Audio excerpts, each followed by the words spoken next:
This review covers the Lamborghini Countach. It's a LP500S version in 1/24 scale by Revell. It's kit number 07730 and it's molded in 124 pieces of white styrene with clear parts and rubber tires. And unlike most of the supercar kits, this one has a full engine. It has a full set of instructions too, with color callouts and water slide decals. It's a skill level 5 kit, and it is not for the novice builder. It's marked that way, and it will require all of your skills to finish it properly. Overall, it's a beautiful kit when you complete it, but it requires patience and focus to build this gorgeous model. Fortunately, we've found all the issues in it for you, and we'll show you how to avoid that trouble. You'll see how to add some realism to the interior by omitting some of the decals and adding some scratch-built parts, or removing some engraved features so the decals will set. We'll explain a body assembly trick that makes that nightmare pretty dreamy, and getting that huge spoiler on straight is easy if you watch our video, and the list goes on and on. When you're finished, the kit's dimensions are about 7 inches long, 3.5 inches wide, and 1 5/8 inches high. Here are the contents of the kit. Now the parts themselves are in pretty good shape, but I think that they needed to pack out this injection machine in order to avoid some of the sinks because there was a lot of flash on some of the trees. Not that that's a big issue. A hobby knife will clean them right up. Now the window glass was odd. The side windows and the headlight panels were pretty thick, but it didn't matter because they're obscured by ribs. However, that windshield is crystal clear and very thin, and you'll have to be very careful with it that you don't touch the surface so you scratch it. There were also some parts that should be chrome that weren't. They just didn't bother with that because there's so few of them. But we'll show you where to do that in order to get a nice looking enhancement of your model. The decals are one of the highlights of this kit, except for a couple of notable exceptions. As you can see, there's decals for just about everything. In fact, there are 36 decals just for the interior. There's at least a dozen license plates, decals there for different countries, etc. But I actually chose to use one of my own. Nonetheless, the decals look like cartograph quality, and they will work on just about every segment of the model. Oddly enough, you see the yellow square there? It indicates what would represent the door crank handles. For some reason, they decided not to make them. Also, you notice on the lower right, there's 4 decals there that represent the brake calipers. I don't know why they did that. Cost a measure or molding issues, I guess I don't know, but it's a quirk that we can we'll have to deal with later. Now here you notice that the trunk, which is in the front, has a spare tire that's molded in place, just like the old days, and a battery as well. And I've noticed too that because the molding technology of the times are shown in that the body is split in half horizontally, because of that, it'll need to be painted prior to assembly. So I started looking also for ways to complete some of the body work before painting, and then some measures to get a good paint job later. But you see here the front end pieces, the grille and the lower dam. I'm going to assemble those, but whoa, there's a couple issues there already. The lower dam had a little issue here on this corner. You see inside the red circle where the mold was cracked or chipped. You'll have to shape that like the one on the other side. Just use a knife or some sanding papers to get in there and clean that up. Additionally, there is a bumper here. You see the arrow inside the circle that keeps this thing from fully engaging. So I had to remove that. Also, I had to widen it out. You see the black marks on the front edge there. It just didn't want to fit into the knots that it goes into. So here you see I gathered up all the parts that'll be painted body color, and I cleaned them up, with any parting lines or extra attachment points, etc., that need to be, smoothed off. Also note the yellow tape there on the back panel. That's because that outer portions are painted purple, and the rest of it is body color. There's also an issue with one of the paint callouts for one of these pieces that I discovered later on. But you see here, the lower body panel also includes the lower body on the frame, so that'll have to be painted, as well as the back panel. There was a slight parting line ridge along the entire top ridge of the quarter panels and alongside the tops of the doors. Now, it's slight, and that needs to be a crisp edge, so be careful how you clean it up. Now it's time to get the body ready for paint, and the red circles indicate the two air scoops that go on the top flanges behind the C-pillar, and they're just put into place and taped in position. You see the yellow tape underneath one side. Also, I used some duct tape to tape the body halves together so that I got a good, clean, and efficient coverage of paint around all the surfaces. And I also installed the front end after assembling that. As a corollary issue, here's my secret for putting a wing in place and keeping it all straight. Make sure that all the surfaces fit into each other, that your openings there in the wing are big enough for the stanchions that hold it up, and then glue the stanchions to the wing but not to the body. However, insert them into the slots where they are fitted on the body, and then make sure that everything is lined up horizontally as it sets and dries. Then later you'll remove it from the body. Here you'll see that the body has been painted. A couple of light tack coats at first, and then a couple heavier coats to give it a nice gloss and even sheen across the whole body surface. Now, this is the best way to avoid color variations by painting different parts at different times. Unfortunately, I had to paint the wings separately, but it actually came out pretty good because I painted it immediately just after the body was finished. Now notice that I had taped both the hood, which they call the bonnet, over the engine compartment, and the trunk lid up front into place, and painted them all in one single session. Now it's time to work on the engine. As you can see, the block halves have been put together, and they fit together fairly well. You might want to clean off any of the parting lines that might show. The heads and the front end and the bottom end will all be added here, but we'll put those together in short fashion, and just in case you need it, in the back of the review you'll find all the instructions for diagrams that make things a little more clearly at times. I went to add the bottom plate to the engine block, but it didn't fit. You'll have to take a little bit off the back end there in order for this to squeeze down into position.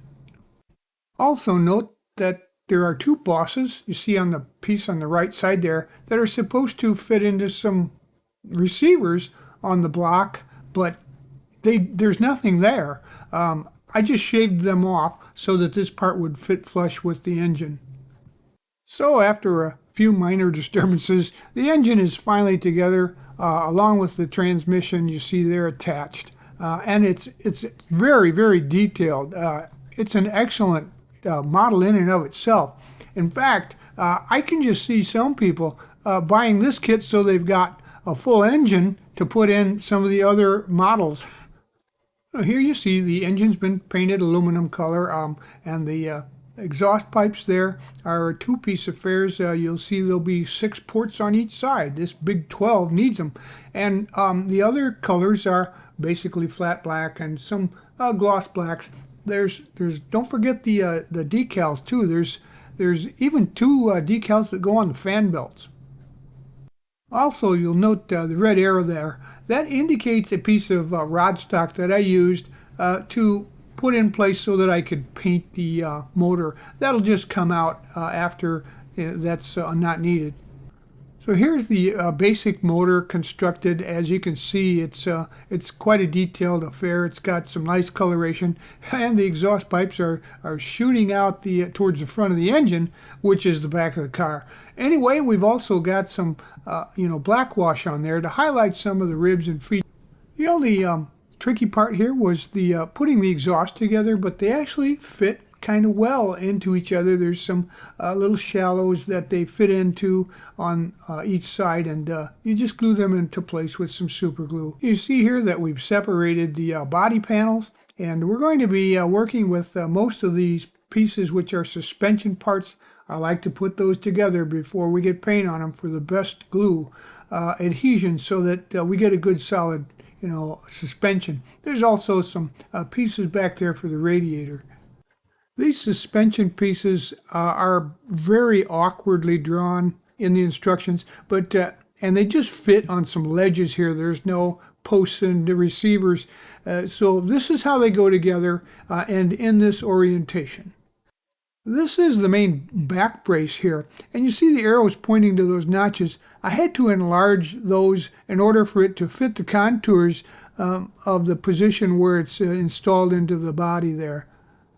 And here you can see why I did that. The arrows are indicating the contact points, and they get pretty snug if you just open those up a bit. Also in the circle, there's a sprue attachment point up there that I thought might get in the way of something, so I just cleared that out with a hobby knife. In most cases, you'll find that your best use for adhesive for suspension pieces is super glue. And I use a little gel type glue. It gives you a few seconds to position things. But you see the yellow circles here, that's important. You need to push those rails, those bottom rails on the frame. They're not positively located. There's no bosses or receivers. You just put it on top of the frame and slide it back all the way. Make sure that it touches those ribs in the back, the red ones there.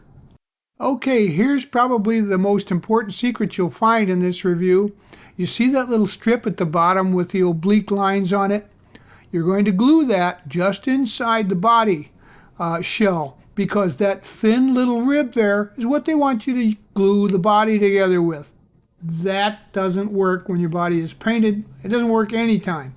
So put those glue strips on each side of the body, both the upper and the lower, and then you'll have a nice gluing surface and contact surface to put your body halves together later. And that'll avoid a lot of problems with alignment. Now, that strip doesn't come with a kit. They just wanted you to glue the body together. But if you've got a little stock, even just some sprue stock, just something to give you a surface to glue that's not the outside and the body ridge. This happened to be a little strip stock. It's square, and you can get that from Plastistruct or Evergreen at hobby shops anywhere. Here you can see the detail of the rear suspension. It's pretty straightforward once you get it into position. And there's also the back plane there that's attached to the lower roll pan.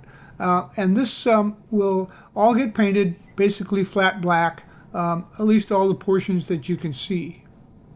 And so here you see the parts from the top side. You also see the radiators back there, and the posts and the holes didn't really line up for the radiators. I trimmed off the posts and just lined them up together, and then I cleaned off the edges where the seams were protruding.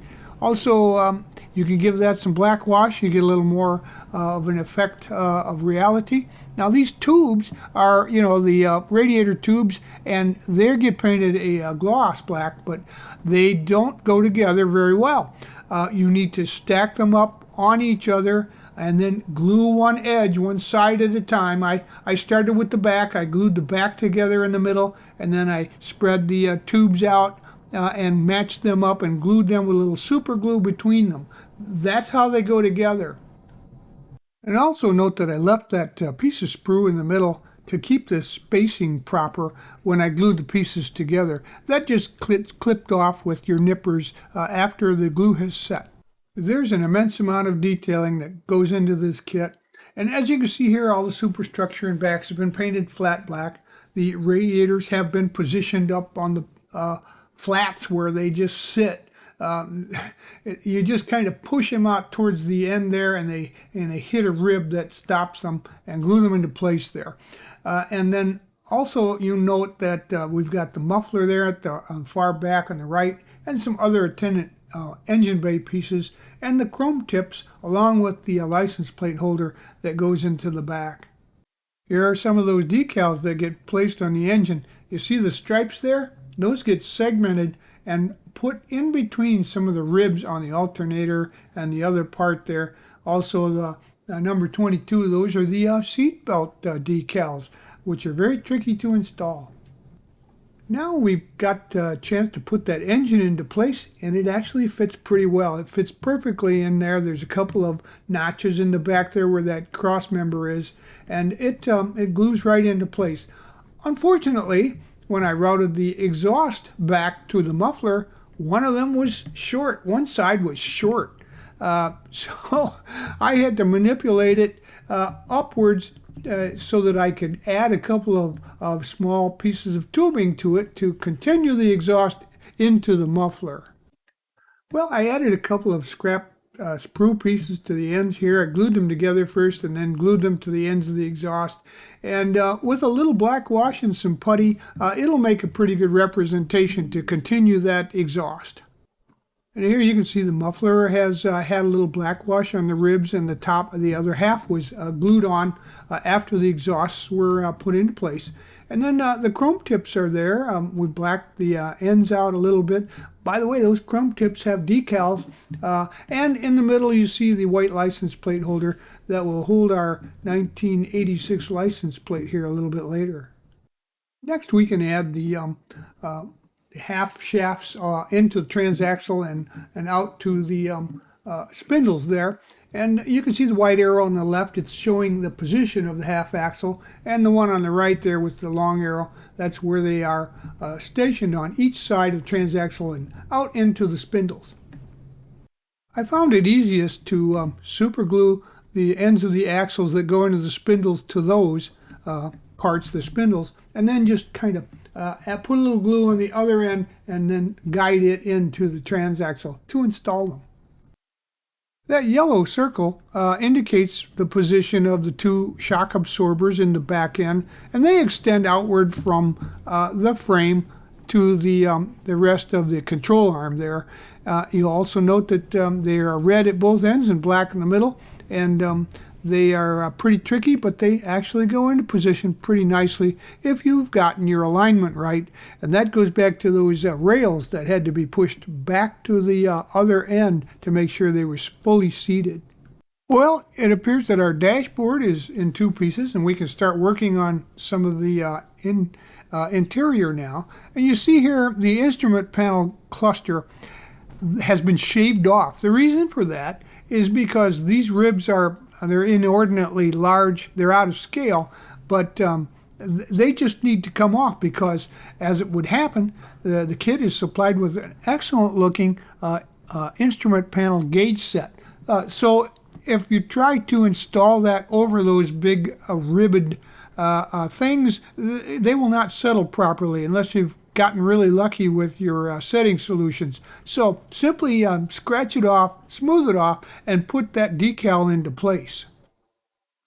For even more enhancements, I put a trim ring around the center of the steering wheel there, along with the Lamborghini logo. And there's a couple of decals there, 15 and 16, and they're supposed to go on a panel just to the lower left of that steering column, but they don't really fit up there where the indication is on the instructions, so I just put them below.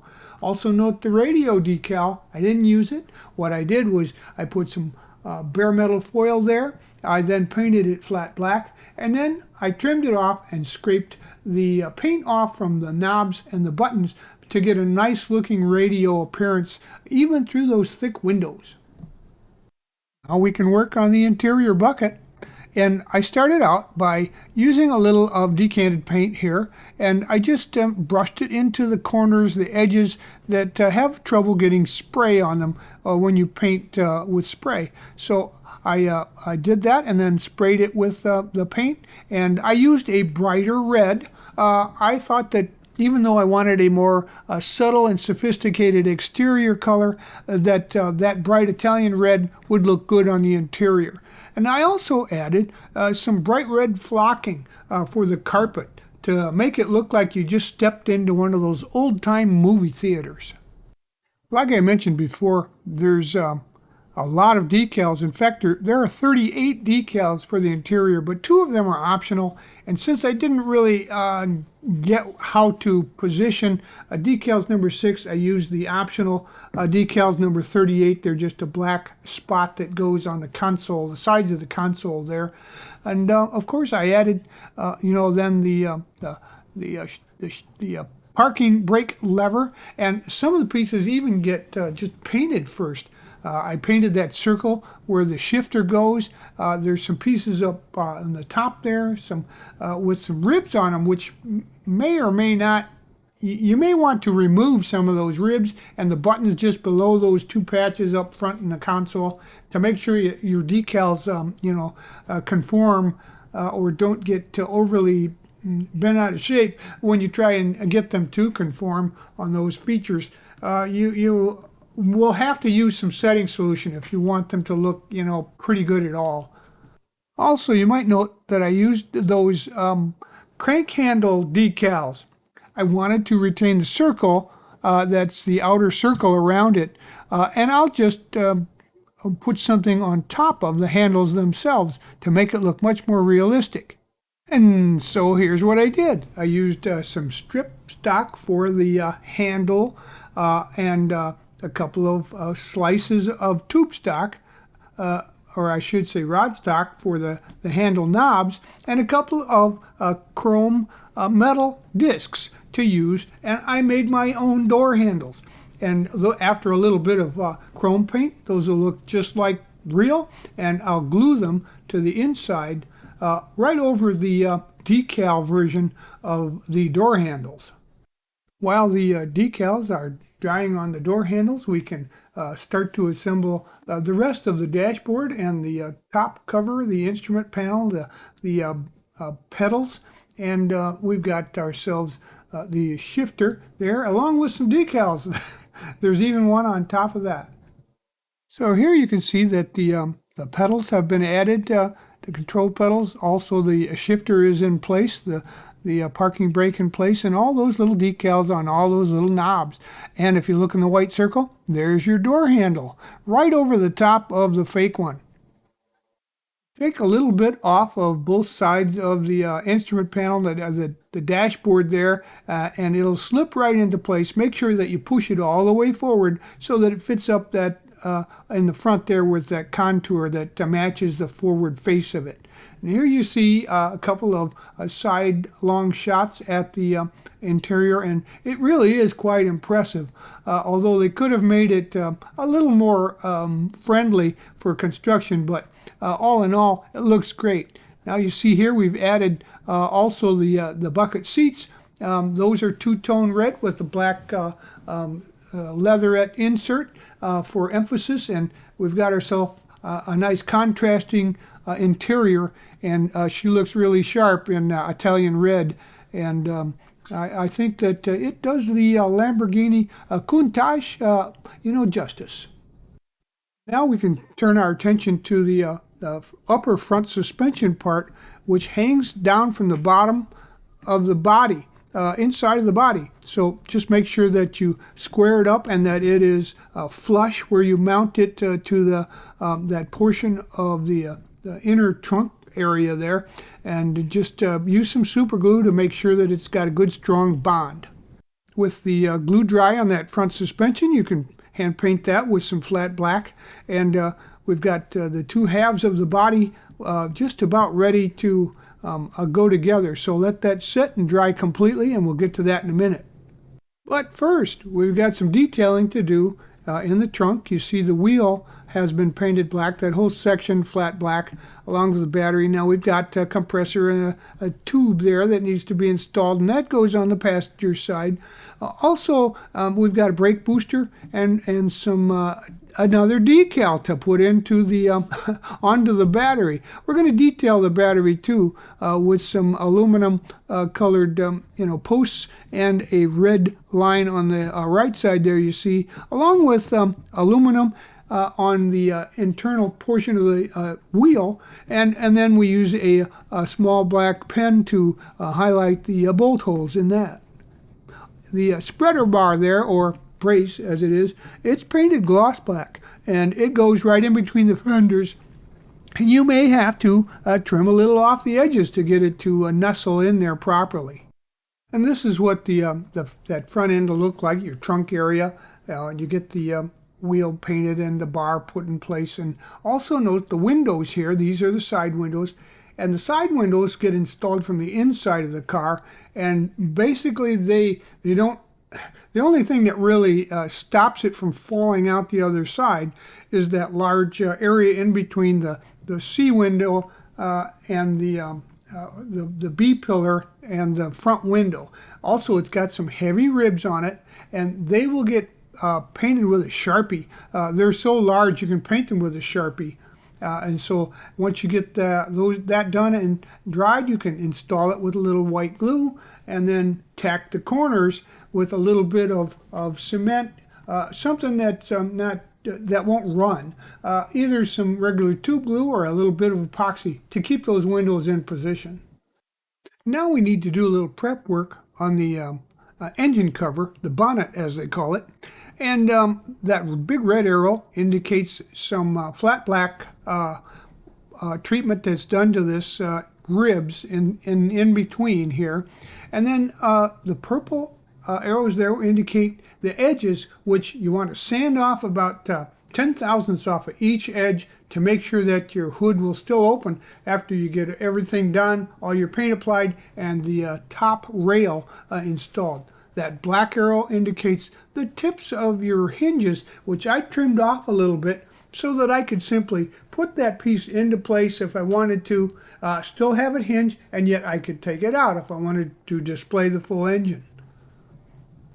But if you want to trap it into place so that it doesn't fall off when you're flying your car upside down, you can leave those little tips in place because the interior will install next, and it is used to trap that those hinges into place so that they can't come out.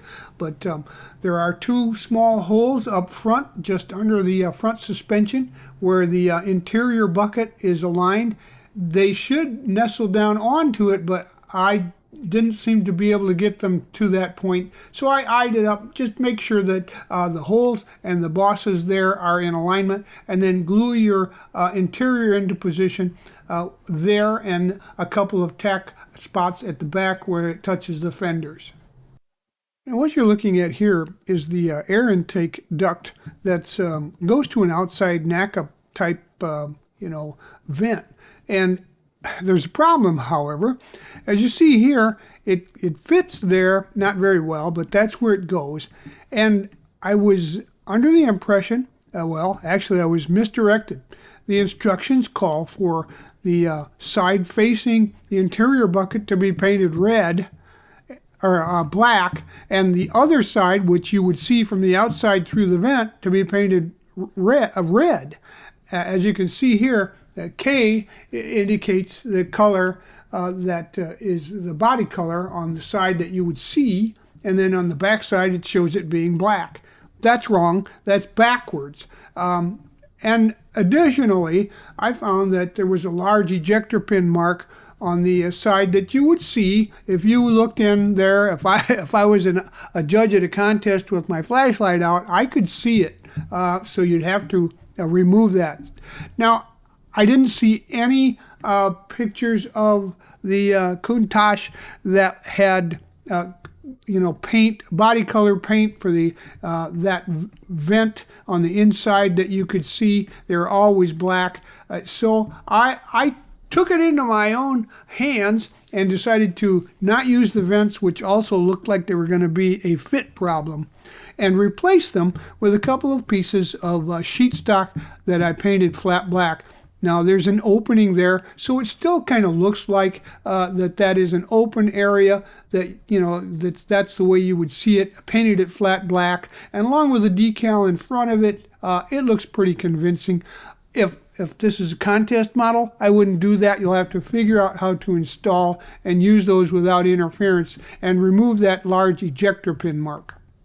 Well, that was kind of wordy, but it's kind of an important piece. And whether you use it or not depends on how you intend to, display your model. But nonetheless, we're at that point now where, even though we're not using tires, this is where the rubber hits the road. The pieces have been added to the insides of the body, and a little light coating of glue on the inner parts of those ribbed pieces that we added, that stock, and then we're going to fit the body halves together. It actually goes together well, but you need to, of course, manipulate one side at a time, by the way, and then just make sure that it is all matched as well as you can get it. Press it together for about 30 seconds if you're using super glue, and it should be just fine. Now, go over to the other side. You can part the body just a little bit, slightly, and put another smear of glue along the added rib inside there, and do the same thing to the other side. Match it up so that it is just like the opposite side, and that all the body half fits together, but you don't have glue seeping out that joint. Once that's done, you can add the ones in the back. They go together. They are still going to need a draw of thinned paint to make sure that you cover anything. So, if you got paint there, it won't stick. They'll come apart. So that was scraped off and the parts glued together, and that's how you get the body together after paint and still looking very nice. Once the body has set, we can go ahead and add the front end suspension pieces. There's one shock there that goes into place, and it's got a decal on it. Additionally, it just comes from the back of the frame there and out towards the lower control arm, like the back, but there's just one on each side. Then go ahead and scrape the glue or the paint off of the wheel spindles, the hub there, and the contact areas on the control arms, and glue that into position with some super glue. Now we can get to those wheels and tires, and even though they're very nice, they're a little strange. The tires actually contain the backing plate, and you just protrude one of the spindles through there to put the onto the wheel hubs on the car. Nonetheless, it goes together well, and you can nicely appoint the wheels with some black wash in the lug holes, and then add a little chrome to the lugs themselves. These parts go together pretty nicely. There's no real issues.